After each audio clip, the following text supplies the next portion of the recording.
This girl is as strange as a mysterious puzzle without an answer. Every morning, she takes apart her puzzle ring and puts it back together, and she has to record how long each time takes. She's not afraid of crowds but can't step outside without wearing headphones. Even starting a conversation is as difficult as reaching for the sky. She's always unintentionally saying weird things to turn people down. Even when she's the one making a phone call, she has to write down what she's going to say beforehand and prepare possible responses from the other person. But when it's time to make the call, she stumbles over her words and can't get anything out. Only by putting on her headphones can she calm down her tense and anxious mood. She even has mild obsessive-compulsive disorder. Her things not only have to be tidy, but also have to be put in their exact right place. She has no friends and can't be able to day-to-day under the care of her retired father. Since she was little, she hasn't liked talking, but she's incredibly excited about her dad's unsolved cases. She even has an almost unhealthy obsession with police work. But the doctor diagnosed her with childhood schizophrenia, more like a kid with autism. Mr. Evans, I believe your daughter may be starting to show the early signs of childhood schizophrenia. Her name is Patience. After growing up, she became a file clerk at the police station because there was no need for complicated communication there. She doesn't even have any co-workers to work alongside, but she still strictly follows all the work regulations because her life is so regimented that every day is the same, incredibly boring. Until one day, she gets a request to look up a file. But when she brings the file, she finds a female officer busy replying to messages. Patience still doesn't know how to start a conversation, so she decides to try a humorous approach. "Do you know you're wearing very strange socks?" The woman replies, "My bra and pants don't match either." Sure enough, talking to other people is absolutely terrifying. Patience quickly runs out of the room. However, the female officer, who initially thought she had grabbed the wrong file, picks it up and reads it carefully. She is Detective B. She realizes this file clerk is a bit unusual, so she runs out to the request counter to ask about it. However, the clerk misunderstands, thinking she's going to file a complaint, and asks her to send a report email to her supervisor.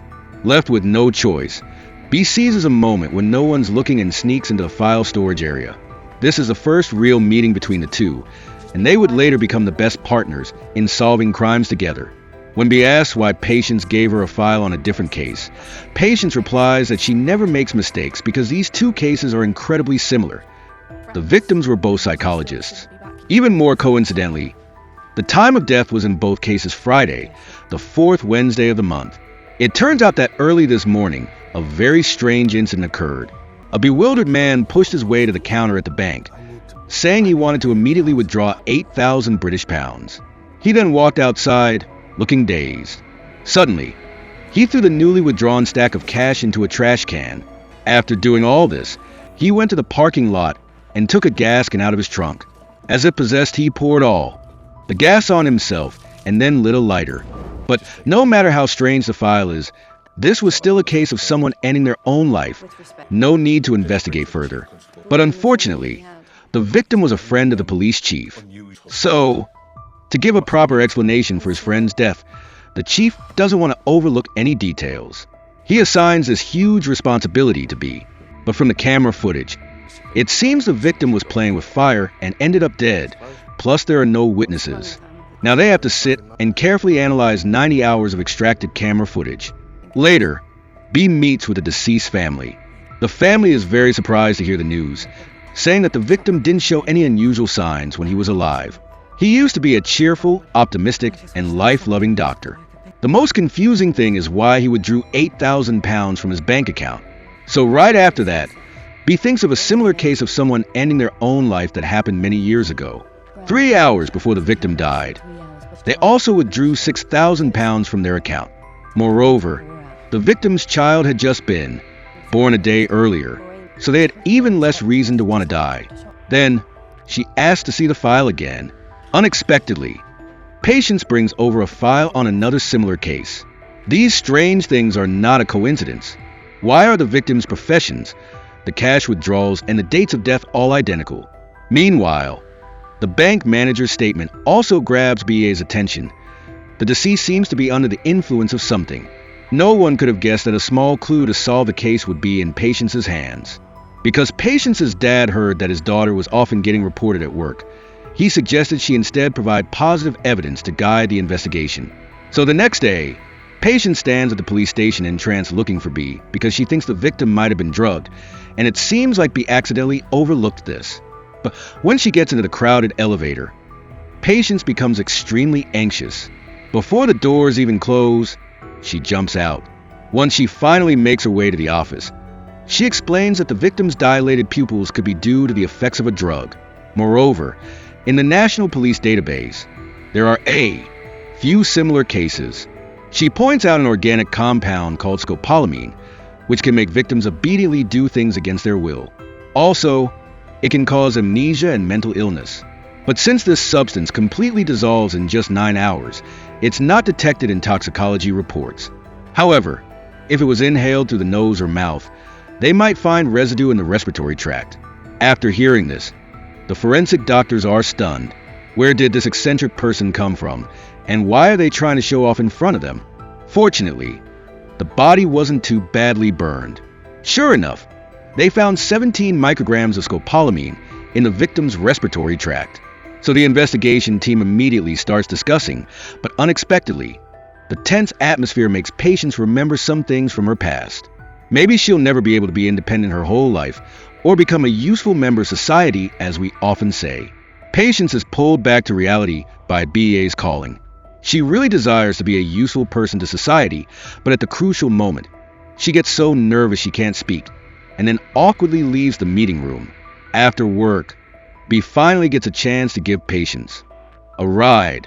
But B discovers that Patience isn't going home, but to an autism support group. It's at this moment that B realizes her son seems to have similar symptoms. That evening, she finally makes time to spend with her son, and she's surprised to discover that he has a special talent for math. But unfortunately, just like Patience, he'd rather talk to animals than go out and interact with people. The next day, B starts reinvestigating the 2 previous cases of people ending their own lives. She discovers that the victim's house was not far away, but a year before dying, they rented a room at a hotel a full 12 times. When she goes into the bathroom where the victim died, after comparing, she finds an extra half-smoked cigar. How come the fire alarm wasn't triggered at that time? She asks her colleague to help her investigate this. Later, she was told by the cleaning staff that the time the victim rented the room was always around 3 p.m. After B visits the wife of another victim, she accidentally learns a shocking piece of information. It turns out the victim was being treated for sex addiction. So, could the other victim's hotel rental history be related to this? The missing money proves that before dying, that person had a transaction with someone in this regard. But suddenly, her colleague interrupts B while she's excitedly analyzing because Patience has suddenly been arrested. The police, through the camera, saw that 36 hours after the victim was burned to death, Patience suddenly appeared at the crime scene. Moreover, while BEA's colleague was investigating the cigar, he unexpectedly discovered that the victim was the doctor who diagnosed Patience with schizophrenia when she was a child. This is a motive, B. She never stopped thinking, why is she so obsessed with this case? Every day, Patience goes out carrying 2 umbrellas. If one breaks, she can still use the other one. The most difficult thing for her is to greet people she knows. She suddenly becomes embarrassed and flustered. She hurries past, pretending not to see them, then chooses a seat with her back against a pillar to feel safer. May I sit here? A strange person like Patience suddenly one day is suspected by the police of being a murderer. But when she's put in a confined space, she starts to panic, her hands constantly fidgeting and squeezing each other. Faced with the police's questioning, she's so nervous that she can't utter a single word.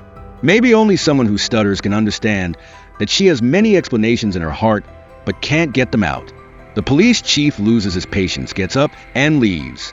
After learning the whole situation, B quickly goes to the chief's office to explain. But right at this moment, a familiar person suddenly appears at the police station. He's not only a retired former police officer, but also the foster father of that girl, Patience, who's in the interrogation room, unable to say anything. At this point, everyone realizes that Patience is autistic. When the door opens again, the judgmental looks from everyone have changed. Because only B can connect with her, B carefully asks, "We want to know what you were doing at that parking lot." I need you to trust me one more time. Please, Patience." It turns out Patience is lost in her childhood memories. She's been like this since she was little. When questioned by the psychologist, she didn't want to say a word. She would just silently read the titles of the books on the shelf, so she wouldn't have to answer the doctor's questions. This time, it's BA's gentleness that makes her let down her guard. Finally, she reveals the reason. "I just wanted to find a cigar." It turns out she ran to the scene to look for that suspicious half a cigar. Just like the picture seen in the file, she had also seen it in the office of her psychologist. She's sure that these three cases are connected, but she searched all over the car and couldn't find any trace of a cigar. Hearing this, B takes her colleagues to the parking lot, but the victim's car has already been thoroughly searched by the police. On a hunch, B checks the exhaust pipe and unexpectedly, she finds half a cigar. After further investigation, they identified the suspect through the surveillance camera of another building. Also, the envelope containing the victim's money was taken by this mysterious person. The police chief immediately sets up a special task force and asks B if she needs any more help. B replies, "I want Patience to join the team with me as a civilian investigative assistant." Although the police chief agrees to let Patience join the task force, B still needs to get the approval of Patience's foster father. The background of Patience, the autistic girl, is finally revealed. It turns out that Patience's foster father and Patience's biological father were partners at the police station. So, after Patience's father died, he became Patience's foster father. Since she was little, Patience had been under psychological observation because she was autistic. Patience's biological father didn't want to put her in a hospital for treatment and believed his daughter wasn't sick. She was just a different kind of child. Before the age of 12, Patience hardly spoke until they brought home files of unsolved cases. What's a toxicology report? From then on, Patience's autism started to improve. Sadly, her mother died young, and not long after, during a mission, her father also died in the line of duty.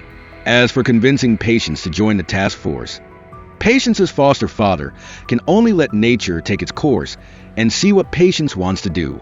So B starts a full court press, sincerely inviting the file clerk, Patience, to join her. But Patience wants to avoid all changes because she can't cope with an unpredictable future. Unexpectedly, things quickly took a turn for the better. The president of the Autistic Self-Help Club, after learning about this, suggests a way, because all autistic people have what's called a special interest, and this special interest is their safe zone. For example, he likes collecting membership cards and Patience likes puzzles. If she encounters an unsolved problem, she can focus on solving it to the point of forgetting to eat or sleep. Hearing this, B immediately changes her strategy. First, she expresses her gratitude for Patience's help, and then she lays out her questions about the case. Why would the killer murder someone for such a small amount of money? And what's the special meaning of those cigars? After saying these words, B hurries off to the bus station. Unexpectedly, these questions are like a puzzle with a missing piece. It immediately sparks Patience's curiosity. She puts on her headphones, trying to calm herself down, but inside, she's already too excited to control herself. So, she immediately heads back to the file archive. First, she feeds the mice as usual, then focuses on analyzing the case. Just when BEA's investigation team discovers that the cigars are from Belize, they unexpectedly receive a message from Patience because she already has a clear investigative plan. She opens a drawer, revealing a meticulously organized board of clues. Then she explains that the natural ingredient to make scopolamine is candida, which originates from Latin America, including Belize. So, she immediately remembers that on the bookshelf of her psychologist, there was coincidentally a travel guide to Belize. But she didn't see that book when she was a child, which proves that before dying, the psychologist very likely went there. Next, she finds on the social media of the second victim a photo of an airport waiting lounge in 2016, indicating that both victims had been to Belize. Although it's impossible to directly prove the third victim is also related to this, she discovers a vaccination document from a few years ago, proving the victim was once a specialist at CPS and had visited Belize. So, very quickly, the two arrive at the company of the deceased to investigate. The marketing director, Cooper, greets them.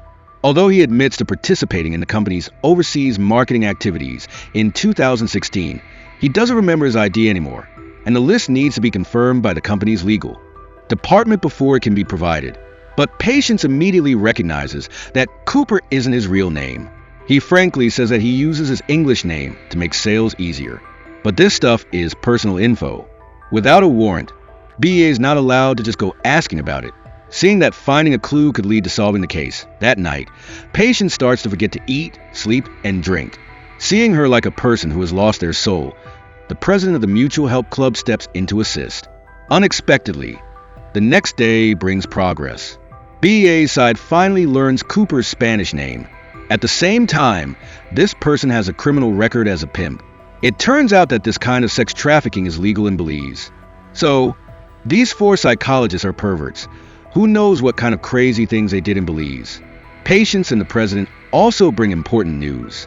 It turns out that the president's hacker girlfriend hacked into the company's server, not only finding the list of employees who went abroad, but also finding crucial evidence in Cooper's email, a confirmation paper from a boat rental company, and an insurance contract, including him and the 3 deceased. But unfortunately, the other company installed hacker warning software. If they don't act quickly, the suspect Cooper might escape. Their guess wasn't wrong. At this moment, Cooper has finished packing his luggage and taken all the cash and passports from the safe. But right then, there's a knock on the door. It turns out to be the cleaning staff coming to clean, but from this moment on, everything suddenly becomes strange.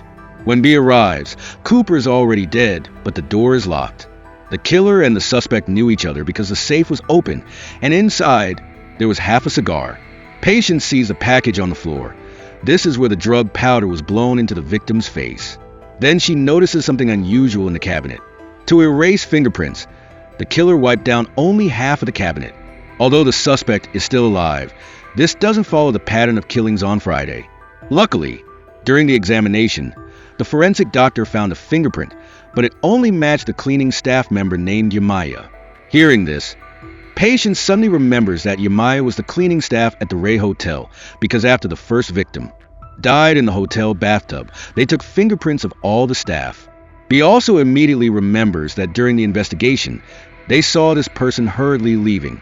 Unfortunately, when they arrive at the hotel, they learn that Yamaya has already quit. Now they only have the emergency contact number of her landlord. Unexpectedly, when they call, the other party leaves a voicemail message in Spanish. Surprisingly, Patience understands it. Based on the voicemail, they quickly find a coffee shop.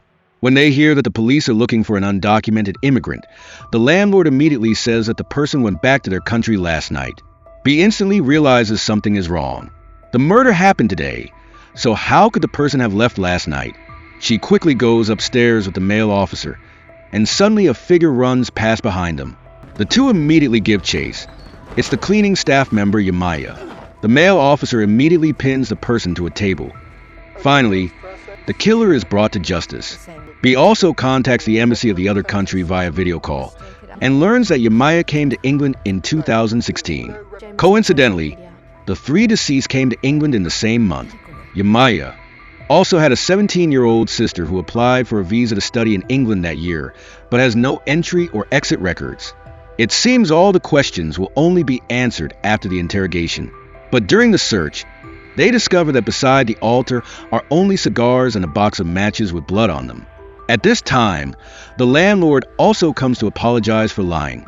She didn't know that this fellow country person was a wanted murderer, and in the cabinet is an altar. It's the fire god in the Santeria religion. Legend says that it can be summoned to take revenge on those around, especially men who hurt women. Cigars are the offering, and Friday is the most special day in the religion. Finally, the killer reveals the truth, but it opens up a tragic story of a sister taking revenge for her sibling. It turns out she found a box of matches covered in blood on the yacht. So she believed that the English doctors killed her sister because her sister, who was the host of the meeting, was lured onto the yacht by Cooper with $500. Yamaya's sister, to save enough money to study abroad, ignored her sister's advice and went on the boat. Yamaya anxiously waited at the dock, but only saw the 4 doctors, who looked decent and upright, returning. So, She replaced her sister's identity and came to England to find those 4 killers to take revenge, and the matchbox became the only clue. Her persistence paid off. She finally waited for the enemy at the Ray Hotel. At this point, the truth of the case is revealed, and Patience also becomes an important member of BEA's investigation team. On her first day as a police investigative assistant, she doesn't even dare to cross the crime scene tape.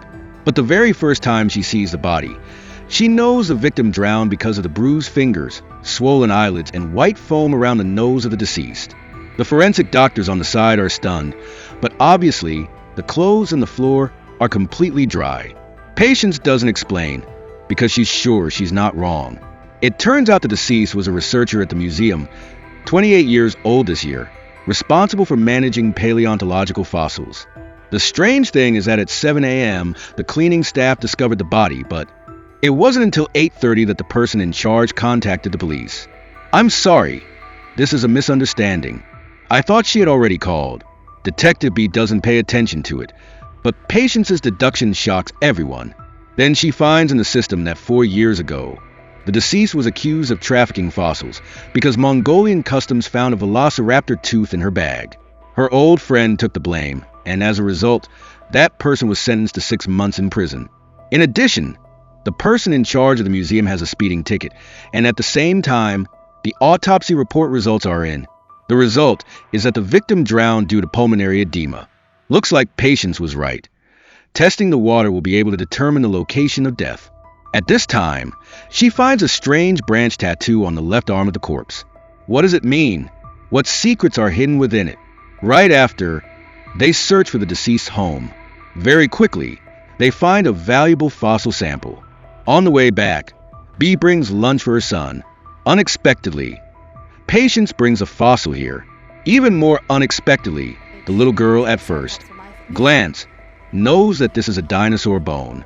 Afterward, they bring it to the manager of the museum, only to learn that the auction price of this fossil fragment could reach tens of thousands of British pounds. Later, Patience discovers that there's a surveillance device installed in front of the museum. The time displayed in the video is Sunday. The researcher returned to the facility at 11 p.m. as if they were drunk.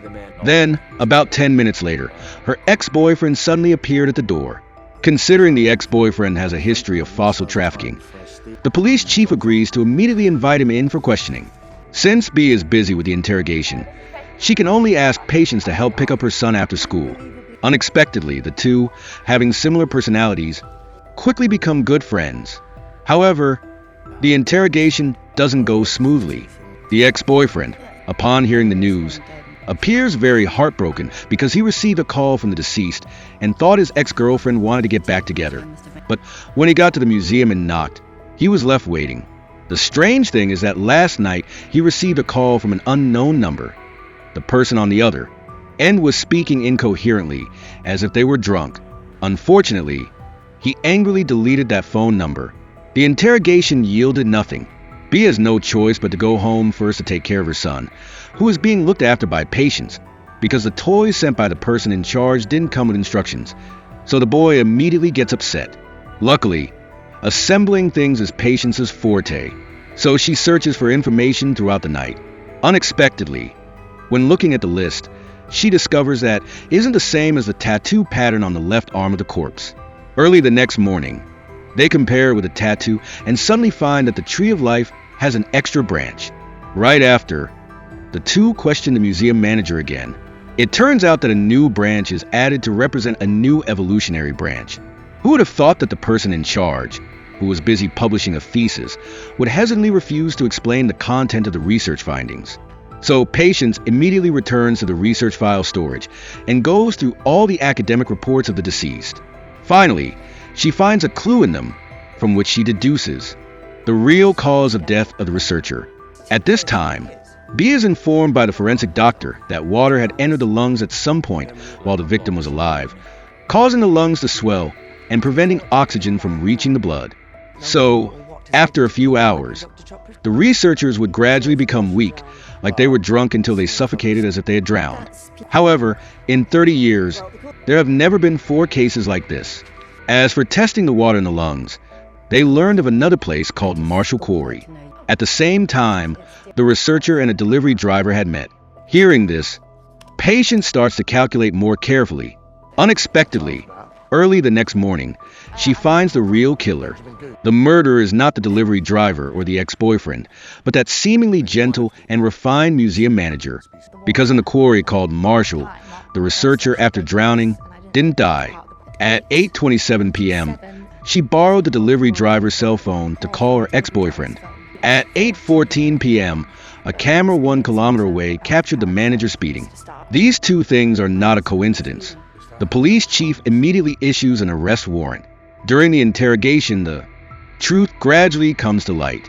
It turns out that B, through investigating a journal, discovered that the museum manager suddenly replaced an article that was about to be published. The fundamental reason for this change is a dinosaur hip fossil that the researcher brought home to photograph because he read the research results of his subordinate and immediately felt that his article was worthless. Luckily, the laptop and cell phone that were thrown into the water have been found. The information recovered from those two devices confirmed this deduction. It turns out the article that the museum manager was about to publish was identical to the research results of the murdered researcher. Isn't the museum manager's motive for murder to take credit for someone else's research results? Finally, the museum manager reveals the truth. It turns out that the 2-year fossil research project he led had been scooped by the researcher, who achieved the results first. So, he submitted the researcher's paper under his name, and the journal promised him an interview as a cover feature. Originally, he rushed to the quarry just to discuss the issue of the paper with the researcher. However, not only did the researcher not accept the proposal, but she also criticized him for taking credit for her research. Faced with such a scolding, in a fit of anger, he threw her laptop into the water. Unexpectedly, she used her phone to record it and shouted that she would post it online to expose him. So, the two started fighting, and as a result, the researcher fell into the lake and quickly sank. He immediately panicked, not knowing what to do, and then quickly drove away from the scene. And with that, the case is finally solved. The museum manager was arrested and imprisoned for manslaughter. Afterward, Patience, who suffers from social anxiety disorder, finally lets down her guard and begins to accept a warm hug from her good friend. The crime novelist unexpectedly passed away, but the majority of his book fans were overjoyed because he died in his study with the door locked. This is a classic example of an impossible locked room murder. The file clerk at the police station was also so excited that she couldn't stop smiling, because ever since her father gave her this writer's best novel, Patience's autism gradually improved. But clearly, the signs at the scene all point to this being a case of someone ending their own life. However, in her analysis, the writer's favorite wine and the burn on his finger, even the white powder spit out when poisoned, she looks and looks, but it doesn't resemble the usual potassium cyanide that the forensic doctor speculated. In this case, it can only be hydrogen cyanide. Not long after, the lab results came in and sure enough, her hunch was spot on. It had an almond scent. Her answer makes the forensic doctor look like a fool. When she asks why there was already poison in the wine bottle, how can the forensic doctor continue to be friendly with her? She can only search for clues alone. Suddenly, she finds a photo of 3 suspicious-looking people. On the table, there's also an old-fashioned typewriter. After a close inspection, there's a reply letter that was just started, but strangely, the person reporting the death is a publisher who just signed a contract with this author. It turns out that the first time they met, the author was already dead. They had just talked about the memoir over a landline phone 3 days ago because this author doesn't use computers or mobile phones. Moreover, the building manager said that this strange old man never goes out. 3 days ago, the manager helped him mail a letter, and after that, he didn't see anyone visiting. But what Patience wonders about is that the wine bottle has no trace of poison, and they didn't find anything containing poison in the evidence. So how did the hydrocyanic acid get into the glass? There are even more unusual things. The author had been using an overseas bank account for 20 years, but 2 months ago, he suddenly opened his first domestic account at a different bank. It seems like he did it because of his memoir, and he also paid a 6-figure deposit on the same day. But even the first draft of the memoir wasn't found in the apartment. So where did the missing manuscript go? And what's with the reply letter that only had the opening written? Looking at the previous publishers, They are all sole proprietorship limited liability companies. When a business that's making you money suddenly switches to someone else, there must be something shady going on. So B visits the new publisher. The other party hasn't received any manuscript related to the memoir yet, but during the conversation, something catches her attention. It turns out the author promised to reveal to the public a piece of news that would shock the entire literary world, and it's related to the fire that year at his house, which causes injuries. As for the three young people in the photo, the publisher doesn't know who the woman in the middle is, only knowing Edmund, a famous writer who has signed a contract with the company. And the previous publisher said that a year ago, they met with the deceased author.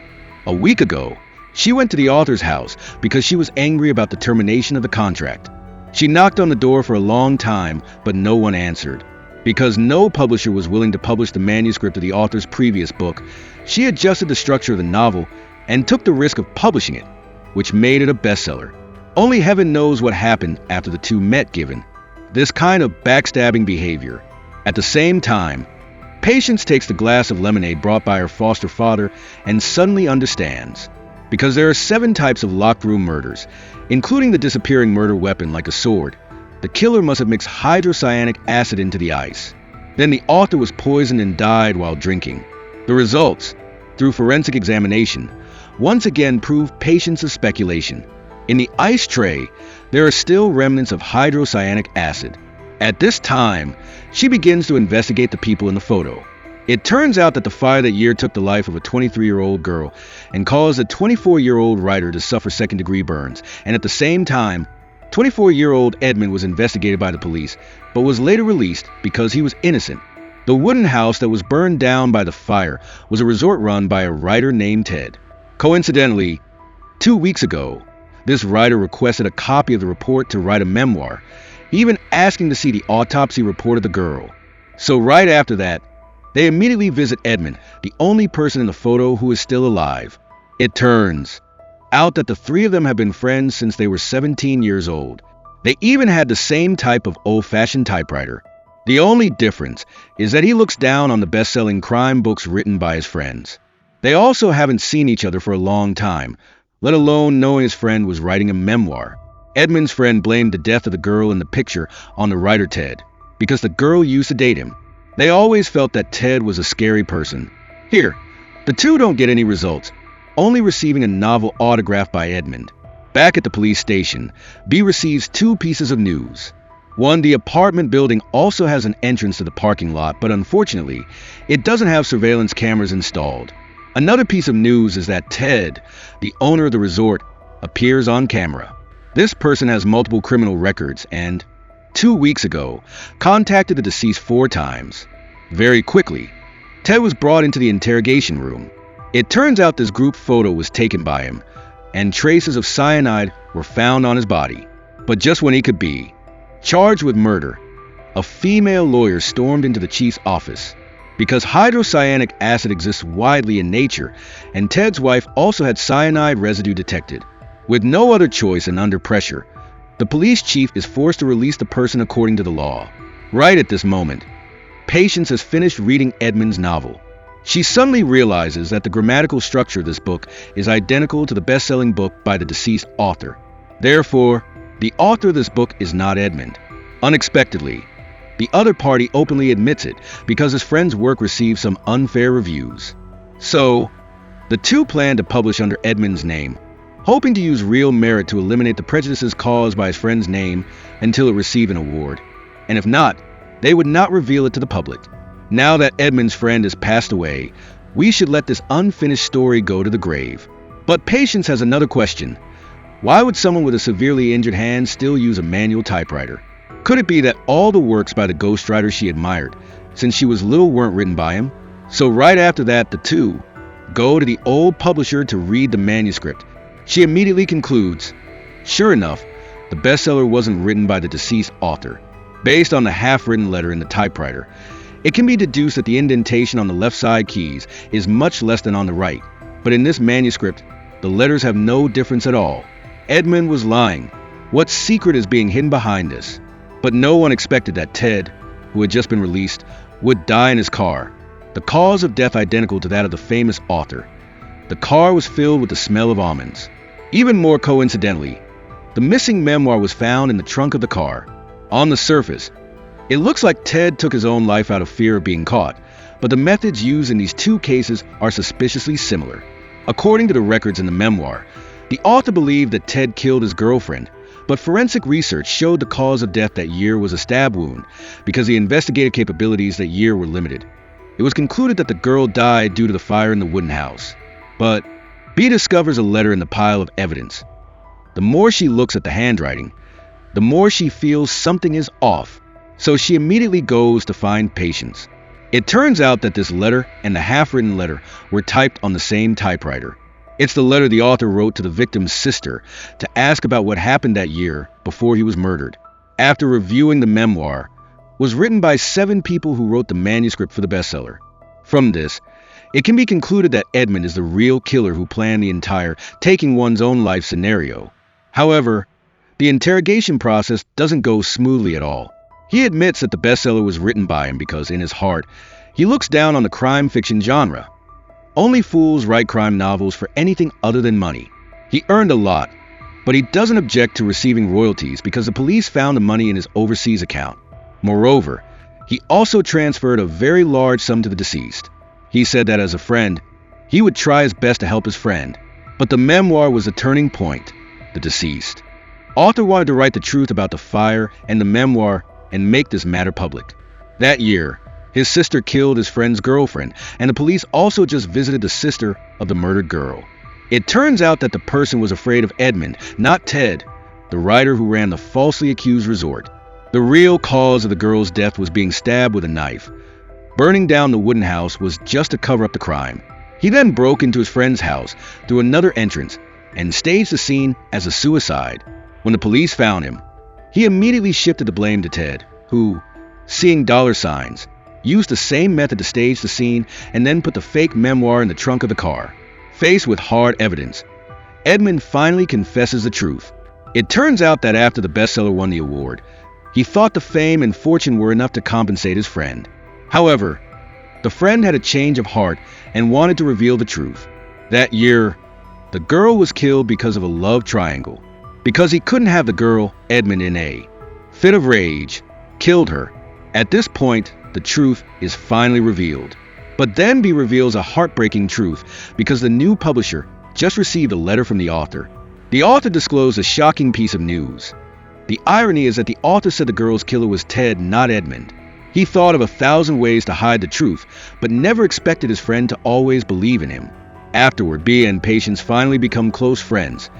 But she discovers that the other person has a magic box that can never be solved. Who is Mathilde Hendricks? Patience continues, "That's my mother. This is the only thing she didn't take with her before she left." Originally, the person in charge of the funeral was drunk, but coincidentally, today there was an urgent matter. So, as usual, he first injected a bunch of preservatives into the body. He thought that routine operations couldn't possibly go wrong. So he took the opportunity to drink another glass of water to sober up. Unexpectedly, before he finished his drink, he suddenly heard footsteps. He hurried to the morgue to check and suddenly found that the body that was lying there had suddenly disappeared. It turns out the body is the brother of the president of the Mutual Support Club. Seeing her friend in immense pain, Patience can only help by delivering clothes for the deceased. But out of curiosity, she wants to see what circulatory system failure looks like. However, she stopped by the manager. So, after explaining, the manager gives her a bag containing the belongings of the president's brother and mentions that she might need to wash them when she gets back.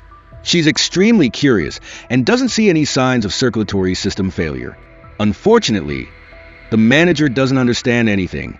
Right after, she passes by the funeral staff member who reeks of alcohol. In her daze, she has an ominous feeling. As a result, the next day, when she brings the clean clothes, she suddenly hears the news that the president's younger brother, who had died, has suddenly disappeared. Very quickly, Detective B arrives at the scene. It turns out Macro was a pathology researcher who was supposed to perform an autopsy last night. Moreover, he had already sewn up the eyes and mouth and disinfected the body. It can't sneak out on its own. The president feels uneasy, having a feeling his brother will come back to life, like in the Bible.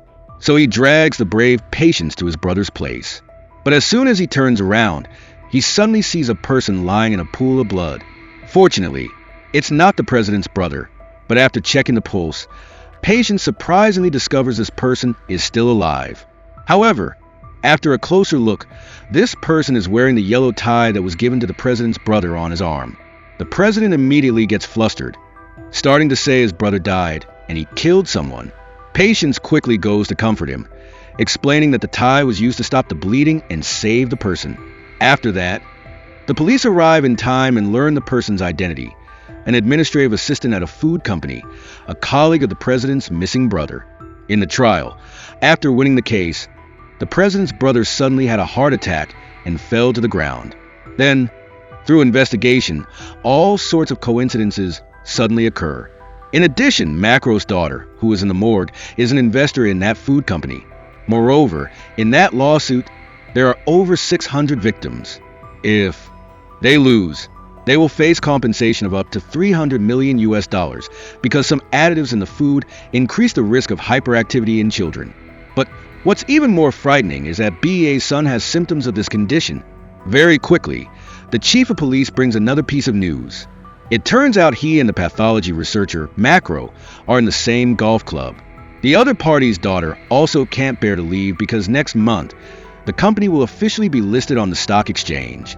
Macro tries his best to prove he doesn't participate in any of the company's activities, even sending a video his daughter took at the company's cocktail party. After they meet with the chief executive officer, they learn that winning the lawsuit is extremely important and determines whether the company can be listed or not. Compared to the missing body, the chief executive officer is more concerned about the employee who was stabbed twice and is receiving emergency treatment in the hospital. Unexpectedly, this company is like a rabbit hole. The internal relationships between employees are extremely complex. It's clear that the president's brother has a girlfriend, but has an ambiguous relationship with Macro's daughter. After the two broke up, surveillance camera footage even captured the woman secretly using the man's car to have a relationship with another man. And the company's chief executive officer is having a shady relationship with the head chef, who was once accused of corruption. At the same time, Patience mentions the president's brother's yellow tie again. He firmly believes that his brother is still alive. Moreover, after stabbing a colleague, he used his tie to help stop the bleeding, which means Macro lied. Because Patience is naturally very sensitive to smells, the smell of alcohol on his body was even stronger than the preservatives. So they rushed to the funeral home in the middle of the night, unexpectedly meeting Macro in the pouring rain. Afterward, through interrogation, they learn the truth behind the missing body. The real time frame is 2:30, not 7 a.m. Based on the sound of footsteps, it can be guessed that the person went outside. Macro didn't sew up the body because being drunk made his hands shake uncontrollably. And the reason he lied about the time was that he had to wait until he was completely sober to confirm this was real. But this still can't prove that the president's brother is still alive. Even though they found a bloody knife in the microwave of the apartment, his girlfriend is very sure that the president's brother has enough evidence to make the company lose the lawsuit.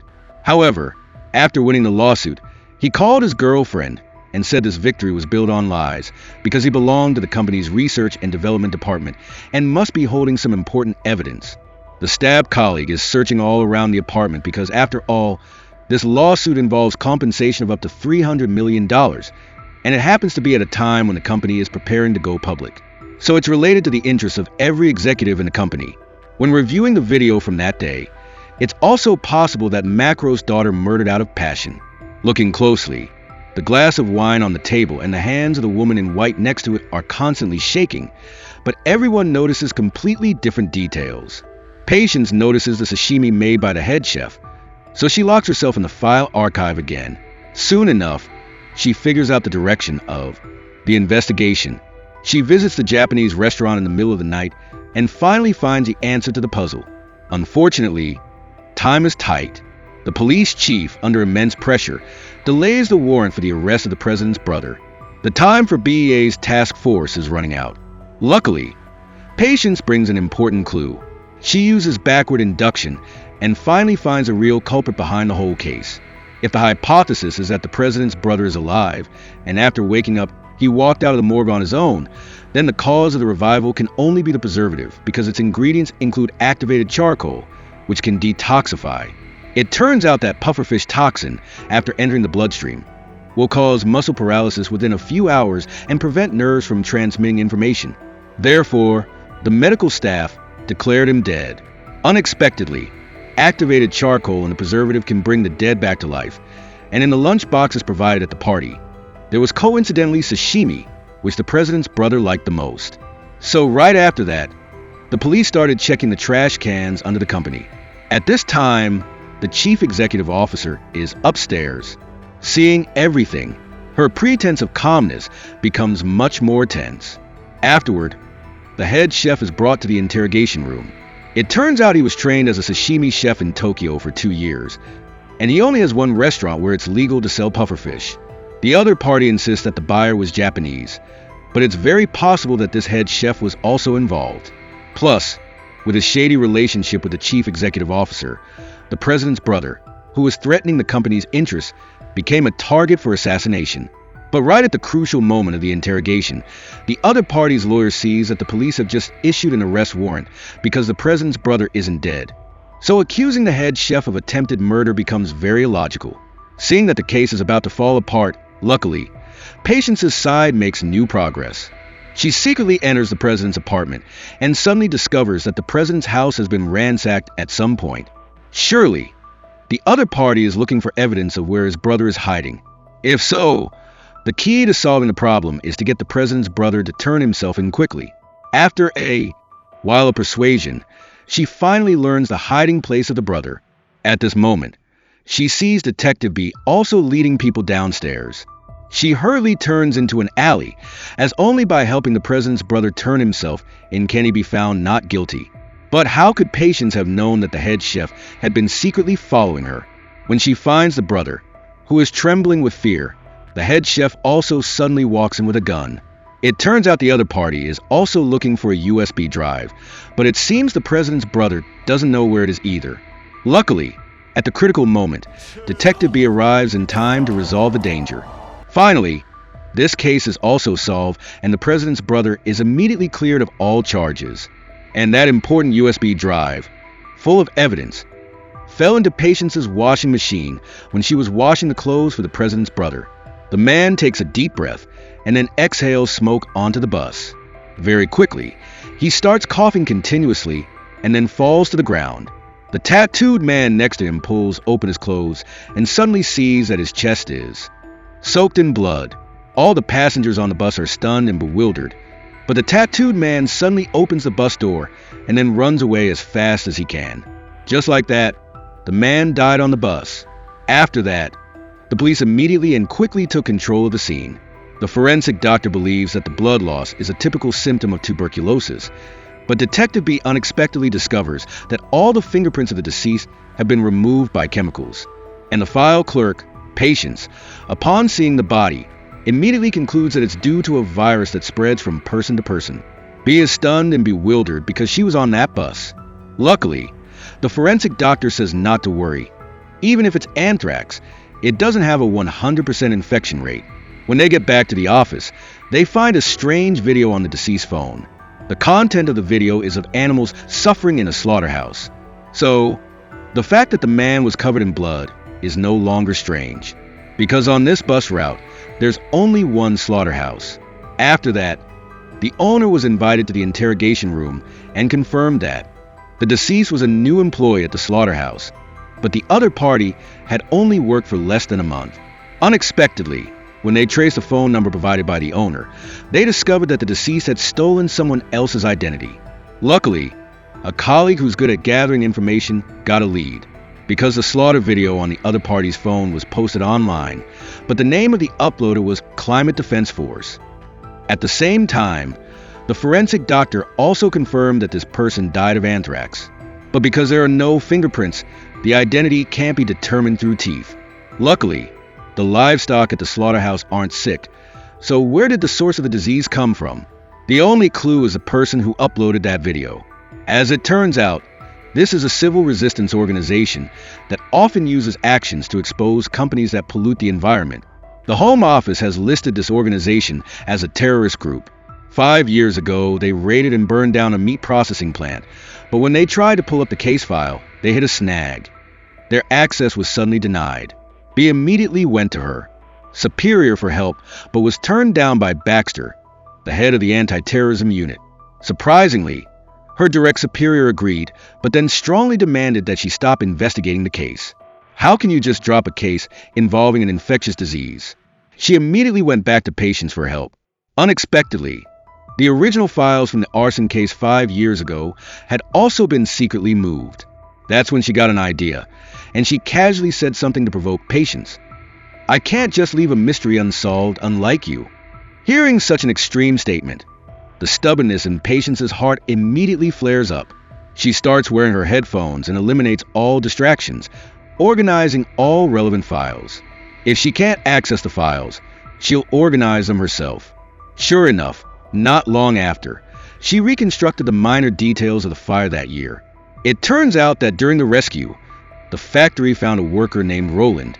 The body couldn't be identified, but the other party's mother insisted on filing a missing person report and requested the court to conduct a presumptive death hearing.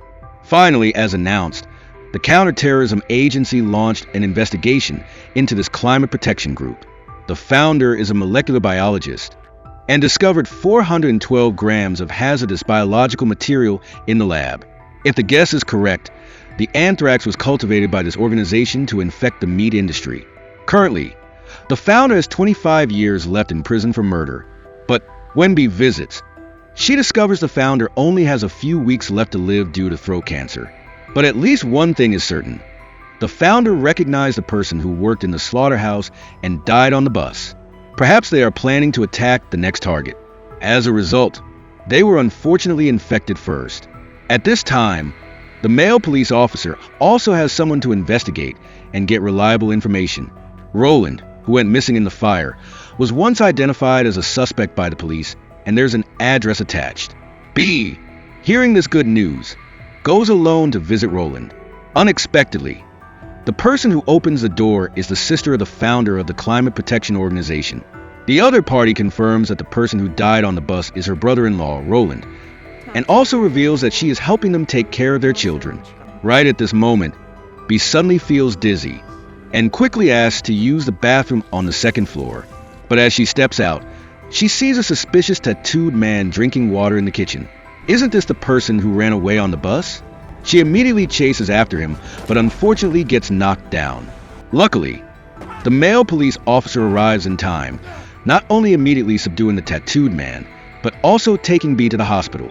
Very quickly, the tattooed man is interrogated by Baxter, the head of the counterterrorism force. Unexpectedly, the other party says he received orders from the founder to protect the slaughterhouse workers secretly. But how could Baxter believe that? At the same time, she determines that this person is the murderer on the bus, even pressuring the police chief to immediately fire B for not obeying orders. Her conclusion is quite reasonable. The slaughterhouse worker is the suspect, Roland, who escaped from the fire 5 years ago. This time, it was also the founder of the organization from prison, who secretly ordered the tattooed man to monitor and assassinate Roland to prevent Roland from betraying the organization and taking the child away. The police chief on the side also agrees because they once worked together to arrest the founder's sister. This is a common tactic used by terrorists, but the male police officer still doesn't give up. He follows BA's orders and goes to meet Roland's mother.